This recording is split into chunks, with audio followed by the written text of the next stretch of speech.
ఏమైందిరా? చాలా సేపటి నుండి చూస్తున్నా, ఇక్కడనే వెయిట్ చేస్తున్నావు, టెన్షన్ పడుతున్నావు. ఏమైంది? బస్ కోసం అని వెయిట్ చేస్తున్నా, అప్పటి నుంచి చూస్తున్నా, ఒక్క బస్ వస్తలేదు. నేను కూడా దానికోసం వెయిట్ చేస్తున్నా. లేదా అందుకోసమే వస్తలేనట్టుంది. అవును. ఏడుకోవాలి సిస్టర్, మీరు చాలా సేపు ఇన్నే ఉంటారు. మేము రాఖీ కట్టి వెళ్దామని వచ్చినాం అన్నయ్య. గంట సేపటి నుండి చూస్తున్నాం, ఒక్క బస్సు లేదు, ఆటో లేదు. అప్పటి నుండి వెయిట్ చేస్తున్నాం. చీకటి బాగా అయింది. మరి నా వెహికల్ తీసుకురావాలనా? తీసుకురా అన్నయ్య. ఆగులు మరి ఇన్నే ఉంటా. సరే.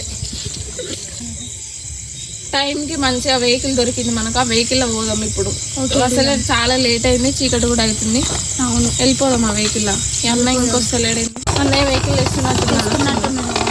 వెళ్దాం. వెహికల్ లేదమ్మా, వెహికల్ ఇన్నే ఉంది.